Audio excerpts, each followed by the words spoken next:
It is exactly 1 p.m. East African time on this 5th day of April 2024. Good afternoon and welcome to KBC Lunchtime News. My name is Njue. Byron Abuli is our sign language interpreter for this live newscast.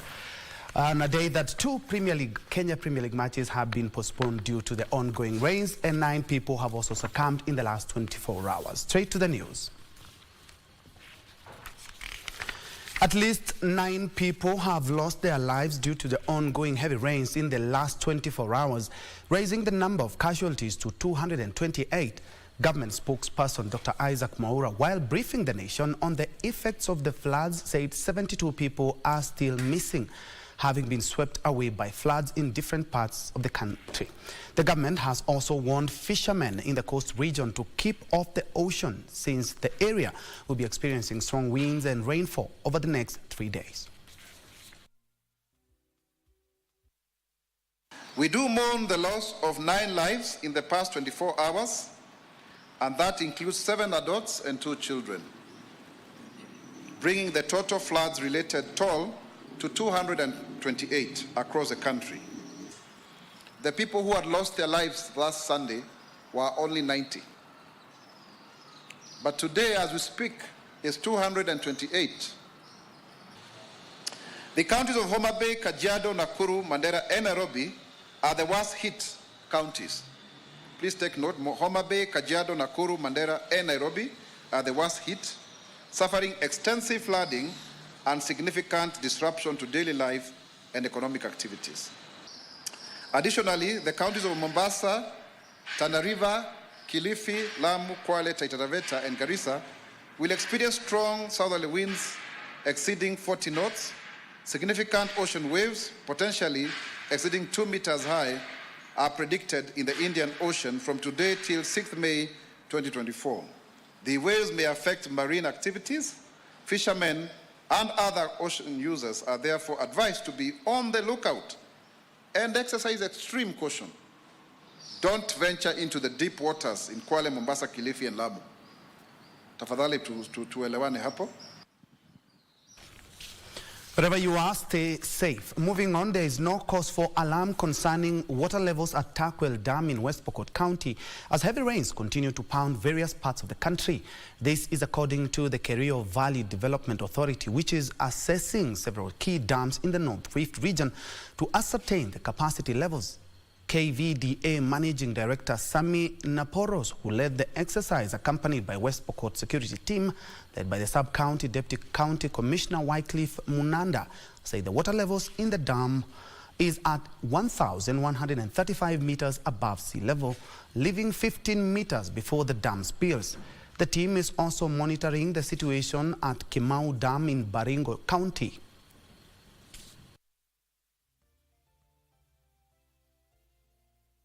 We are also urging a beach management unit which operates in this particular dam, which is about 60 kilometers square, that at this particular time we are experiencing, especially at night and evenings, a lot of strong waves that may lead to loss of life or the damage of the boats. So we have instructed the beach management units for now to stop fishing, especially in the evenings, because the waves are very strong. At the same time, to use lifesaver jackets whenever they are in the lake, that this is a Lake Takwel or a Takwel Dam, for purposes of fishing. And still keeping tabs with the ongoing floods, the National Council of Churches of Kenya has commended the national government for indefinitely postponing the reopening of schools due to the ongoing floods in part of the country. NCCK Chairperson Bishop Dr. Peter Mweru says the Ministry of Education should ensure the safety of learners before allowing them to report for the second term. So tumehimiza kwamba ni vizuri kufanya utafiti na kureview, kuangalia hali iko namna gani katika shule zetu zote kabla hatujasema watoto warudi shuleni.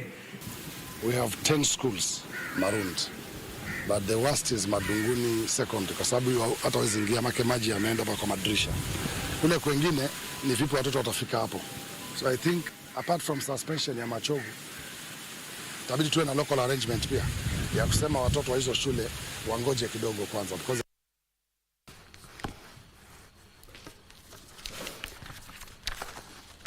And away from the heavy rains that are pounding the country to some politics now, where Wiper Party leader Kalonzo Musyoka has defended Raila Odinga's criticism of the government in handling the flood situation in the country. Speaking in Mombasa, Kalonzo said Raila Odinga will continue to play his mandate as an opposition leader despite his bid for the African Union chairmanship. Kunyemelea vyama vya kisiasa, kuvidhuru, kuwaharibu. Raila akiongea vizuri vile aliongea jana, wanatoa matamshi wanamwambia sasa utaenda kufanya maandamano Addis Ababa. Raila Odinga is Azimio leader kama sisi hapa, and we will stand together as Azimio and provide opposition to this country. Si opposition ya kuharibu nchi, hatuwezi. Some of us have given our lives to this nation, literally. Kumbukeni one time inji ilikuwa imepasuka na sisi tukajitokeza tukasimamisha umwagikaji wa damu.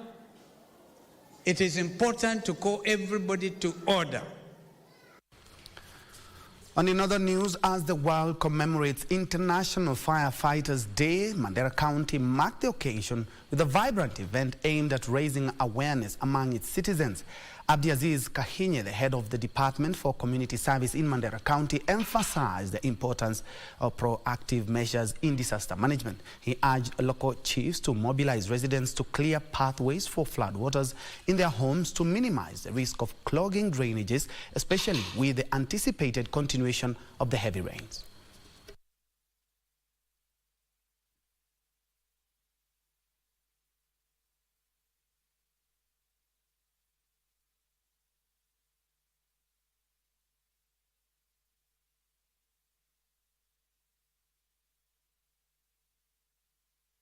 We have been working closely with the chiefs to open up water passage. The water passage, the drainage systems that is been cleaned every now and then to make sure that in case of rain, we don't face the problem of floods. Back to the floods, a multi-agency team in Bomet County has successfully evacuated more than 170 residents from flood-hit villages of Raya in Bomet East and Chebirbir in Chepalungu to safer grounds. The team comprises the Kenya Red Cross, Bomet County Government and the national government through the Office of the County Commissioner. Sahi mahali tunaita safe places na sehemu hii ya Chebirir tunabania kuokoa zaidi ya familia 25 ambayo iko na watu saidia 150. Chenye tunafanya, tunaambia wananchi hatujapata bado, tuna mobilize resources kupea walio ambao wamekuwa affected, and right now wale familia ambao wako safe wanajaribu kwa accommodate wale ambao wamekuwa affected as we look for resources to issue to them. Yes, na pia tunaambia wananchi tukiwaambia watoke kama disaster team ama the multi agency team imesema mahali pako hatari, wakooperate tu na watoke waende mahali ambapo iko safe. Leo imebidi tutoe watu kwa nguvu, kutumia nguvu kutoa kwa manyumba zao. Moving on, the government intends to enhance the capacity of the Kenya Yearbook Editorial Board by supporting it to establish new revenue sources and cease from depending on the Treasury for funding. Principal Secretary, State Department for Broadcasting and Telecommunications, Dr. Edward Kisiangani, says this is in line with the government's plan to make parastatals financially independent and create more job opportunities. He spoke in Naivasha, Nakuru County, during a meeting of the Kenya Yearbook Editorial Board and Management.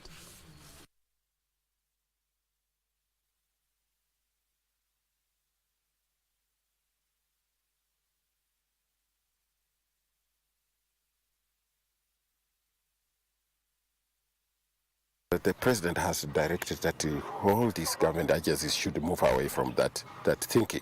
It's outdated, it makes people lazy.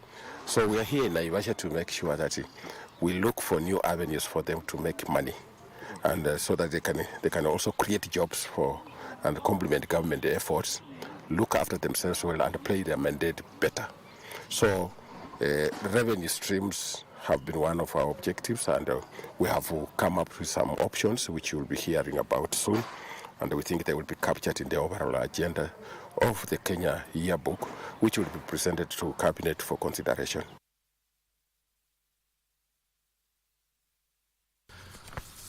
You are indeed watching this live broadcast from the broadcasting house here in the county of Nairobi at about 10 minutes past the top of the hour. We are due for our first break, but when we come back, I'll run you through more news stories before we focus on the latest in the world of sports. Keep it KBC Channel 1.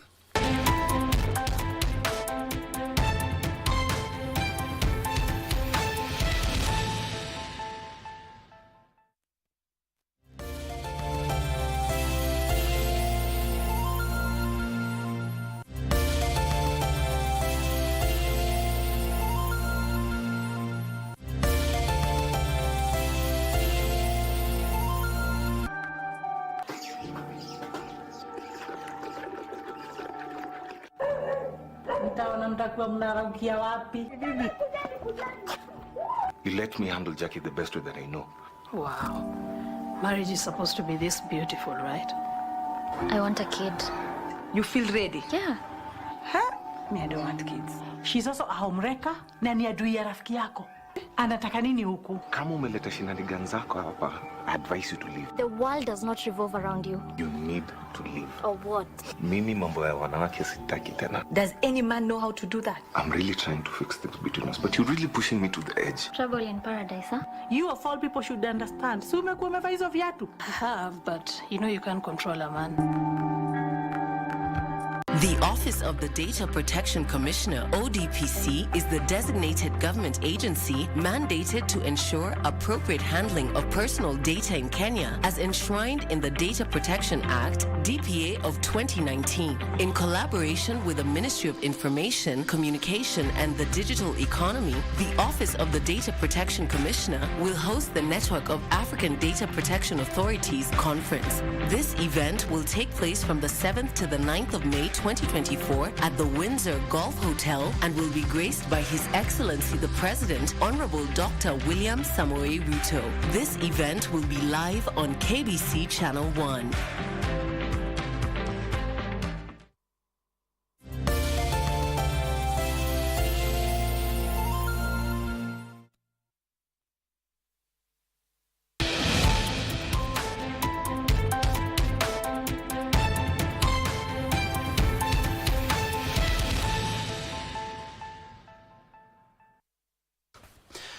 Welcome back and many thanks for keeping it Channel 1. In other news, Azimio la Umoja One Kenya party leader Raila Odinga has urged Kenyans to be steadfast in defense of the democratic gains that the country has made over the years.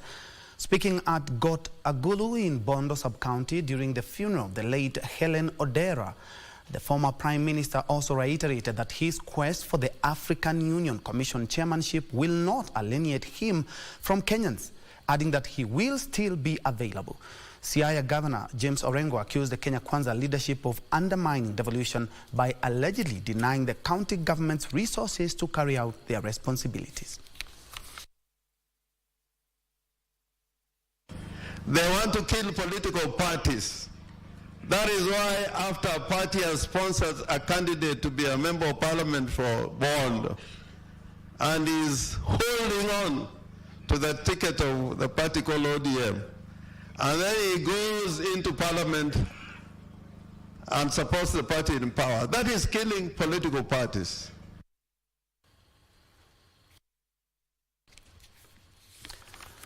Moving on, the national chairman and founder of the former public and private sector's employee SACCO, Ben Akwara, has urged staff to join SACCOs or self-help groups as a way of empowering themselves and avoiding depression upon retirement. Speaking during the Forbes SACCO annual general meeting at ACK Guest House in Amagoro, Busia County, Akwara noted that they came together to invest and socialize. The SACCO has introduced an empowerment module through savings and loans to members at an affordable interest rates, besides a benevolent fund.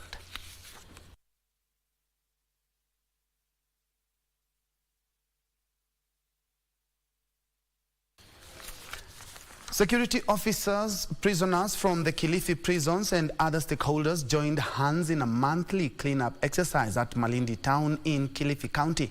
The exercise aims at making Malindi green and blue and bringing back the lost glimmer of the resort town that was once titled as the cleanest town in Kenya.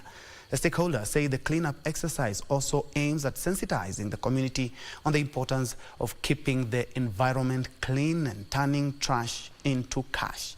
Kilifi County Probation Officer Conran Masinde hailed the project, saying it could ultimately help in decongesting prisons by hastening the transformation of inmates. We have had a total of 36 individuals being released from prison to serve the remainder of their term on community service orders. So they are spread out between Malindi Prison, Kilifi Prison and Kaloleni. We are also benchmarking the release of 9 CSO suspects or convicts who have been serving sentences, and their sentences were 3 years and below.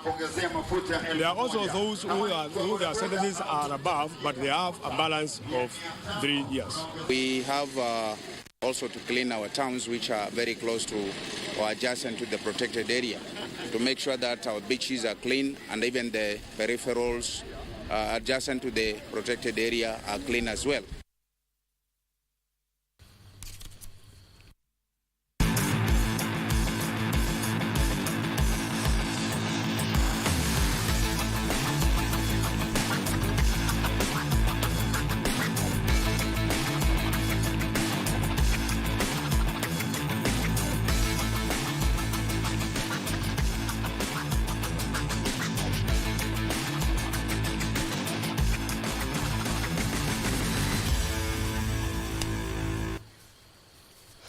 Let's now tilt the lens and focus on matters sports. We begin with soccer, where 2 FKF Premier League matches that were scheduled to take place on Sunday at Kenyatta Stadium in Machakos have been called off due to the poor condition of the playing surface caused by the ongoing heavy rains across the country.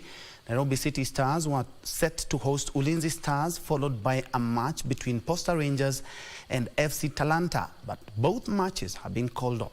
Meanwhile, AFC Leopards will host Bandari this afternoon at Dandora Stadium after a disappointing 1-0 loss to rival Gor Mahia in the Mashemeji Derby. Leopards are aiming to turn the tables and secure a crucial victory against the Dockers. The Mombasa Bay side also suffered a setback in their last away game, losing 1-0 to Ulinzi Stars. We had a heavy downpour the whole night. And the pitch, as you look at it, it's unplayable. After consulting, my bosses have consulting all the stakeholders, we have agreed that the match cannot go on until further notice. Former African Queens Kenya Pipeline bagged bronze as the curtains came down on the African Women's Volleyball Club Championship in Cairo, Egypt. Kenya Pipeline defeated compatriots KCB by 3-1 in the third-place playoff match.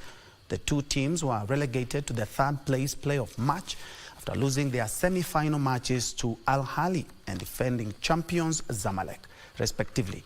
Another Kenyan side, Prisons Kenya, finished 5th overall in this year's championship. Zamalek retained the African title, defeating powerhouse Al Ahly in a 5-set thriller in the final. Zamalek will represent Africa at the 2024 FIVB Volleyball Women's Club Championship, slated for December in China.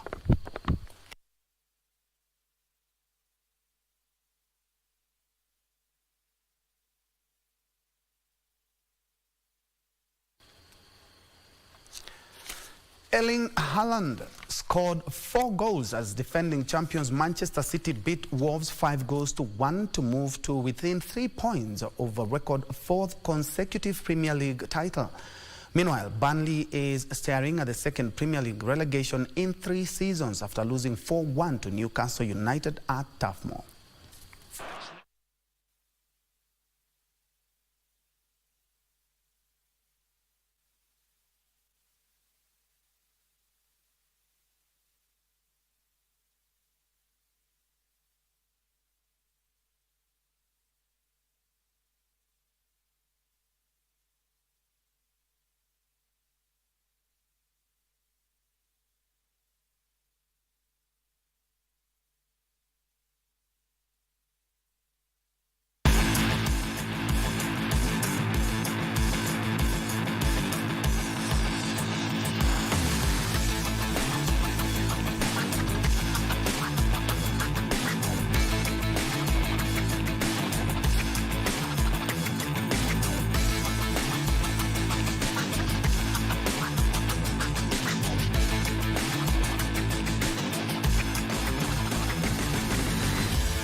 And before we wrap up, the death toll from the Mai Mahiu tragedy has hit 58 as more bodies were recovered along the floodway in the Kenya Defence Forces-led mission. 3 more bodies, including that of a miner, were found amidst fears of the number of casualties rising due to the continued heavy downpour. 32 people are still missing as the county government continue cushioning the victims of the flood with humanitarian aid. The discovery of 3 more bodies from the Mai Mahiu tragedy has increased the number of deaths to 58, even as the search and rescue operations continue. Nakuru County Governor Susan Kihika says a memorial service will be held next week for the victims, and the government will support the burial plans. We are now moving our displaced persons or people from this facility to another facility about 10 minutes away from here. And the reason being, as you can see, we are in a school, so eventually the school will need its facilities to get ready for the kids to come back to school. And over 1,200 households in Meriti area of Isiolo County have been displaced by flood waters following a heavy downpour in the upper regions that has caused the Iwasa Nyiro River to break its banks. Maji mengia kwa wingi na kwa water community eko machine nini generator mbili imeenda na maji already. Na ile samani si tunatumia. Moja ilipochomeka balls, juice nyinyi mlituwekea mota, saizi tuko na balls moja tu. Meanwhile, farmers at the Pia Wango area county in Njue sub-county are counting losses after heavy rains damage an access road, rendering it impassable. This has resulted in their produce rotting in the farms. Wakati wa mvua imekuja, hii barabara imeharibika kabisa. Watu wanalala hapa, wanyanya, vibarua zinakosekana, mali inaharibikia hapa, na hiyo yote ni hasara. Sababu hata saa hii tukienda barabara imekwama, mangari siko pale, nyanya ukienda pale watu hawa wanafanya biashara ya nyanya. Hata katoni moja wanalipisha truck inalipisha 1,000. Finally, Wiper Party leader Kalonzo Musyoka is calling on President William Ruto to declare the ongoing flood a national disaster and allocate adequate sufficient funds to cushion affected victims. Kama tunavyozungumza watu 219 wamekufa maji. Wale ambao wameathirika ni zaidi ya watu 300,000. Hawana makao. Yusufar reporting for Lunchtime News. And the Kenyan National Union of Nurses has given the Salaries and Remuneration Commission a 1-week ultimatum to issue them a letter of no objection on their collective bargaining agreement, CBA, failure to which they will join the doctors' industrial action. Addressing the media Sunday afternoon, the union officials said they had not joined the ongoing doctor strike because their CBA negotiations with the Ministry of Health and SRC were ongoing. Has been concluded and with the Ministry of Health at the national level and has been sent to the SRC for a response or for a letter of no objection, which is in line with the provisions of negotiation. And therefore, we want to tell our nurses to be patient with us as we pursue it. And we want to say that we are only giving the ministry and the SRC 1 more week to conclude by giving us a no objection response or letter so that we can proceed, sign the agreement and deposit or register it in court for implementation. We are definitely keeping a keen eye on the medical stalemate in the country and also the flood situation in various parts of the country. That takes us to the tail end of this broadcast. Thank you so much for watching. My name is Bentro Njue. Byron Aboli has been sign language interpreter for this live newscast. And on behalf of everyone who has made this broadcast a success, including my director Wilson Geshinga, I wish you a blessed Sunday afternoon.